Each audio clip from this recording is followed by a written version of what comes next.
So, good morning guys. Tayo ngayon sa garahe. So, dumating sa ating yung bago nating unit, Mirage 2017 GLX E37 na copy na Vox. Then, medyo may onting dings doon sa gilid. Pero,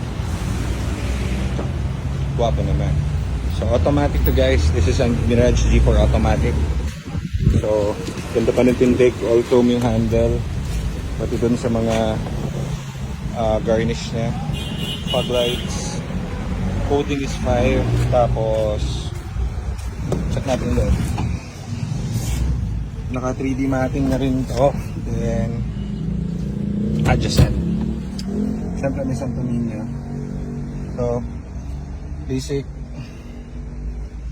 ganda pa ng loob. So 8 out of 10 yung loob nito. Mga dumi-dumi lang onte pero tolerable naman. Then tinakbo nito is parang nasa, ba yung tinakbo nito? Nasa 70 lang yata, parang gano'n. 60, 70 gano'n. So ito, malalaman natin guys kapag sariwa yung unit kapag tinanggal mo ito. Tanggalin natin ito. Sep! Susi! Naku, tumikit na yung ano. Kaya tignan natin yung mileage. Sep, pakobra ka naman. Ay, shit, 45 lang pala to. 45 lang pala to. Yung isa po pala, ay isa pala yung isang Mirage G4 pala namin ng ano. 70k mileage. Ang nagturo sa mga personalidad na nahuli ng pulisya. So, ayan o, 45k mileage and tampered. Paano nyo malaman kung hindi pinitik yan or akma dun sa kanya? Siyempre, tignan nyo yung mga garnish niya, yung mga panels niya if ever. Kung aakma ba dun. Diba? Ayan o. So, if yan, kunwari 100k na yung mileage, makikita mo marami na yung gas, put, mga ganun. Itong kinis pa. So eto, check yan. So dahil 45k mileage siya, ang titignan nyo, pinaka obvious is ito. Kaya nilalagyan ito.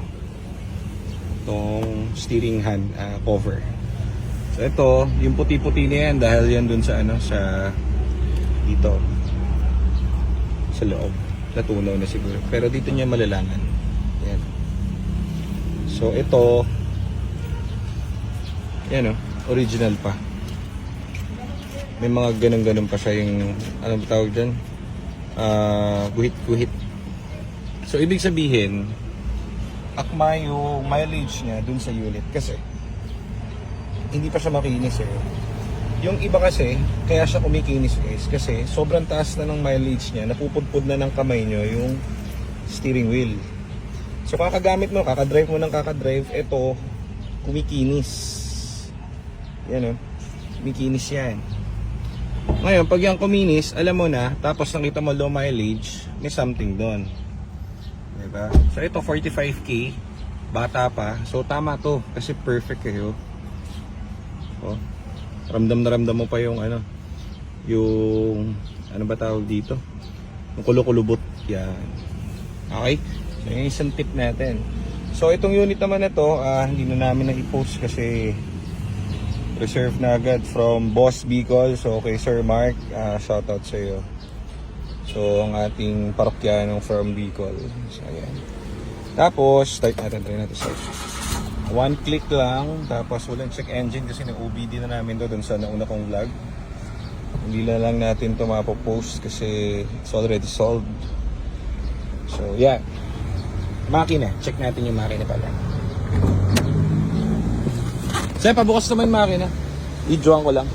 Makina. Teka, pabuksan natin. Hirap hawakan eh. Ayan si Kuya Joseph niya. Itong engine niya, di pa namin na-detailing kasi nga nakuha na agad ni Sir. Ang sakit ng Mirage, ito lagi. Ayan o. Pag ginahawa ko, nawawala o. So, ito lagi lumuluwag kasi 3-cylinder lang to, di ba? Kasi 3-cylinder lang to. Ayan o. So, pag titignan nyo yung makina, siyempre, ito, nasik na rin namin itong radiator nang nakapatay, tapos kung may bulwak, wala. So, all good. So, ito marami lang, makikita mo na yan, maputi lang. Marami lang siya, pero maputi pa. So, yan ang akma dun sa mileage, okay? Dapat ganyan. Yung iba kasi, tinatry na pasariwain. Pero hindi talaga sariwa. Ayun na sila, sir. Sir. Sige, yun lang muna. Nandito na yung client namin na bibili ng van. Babayu!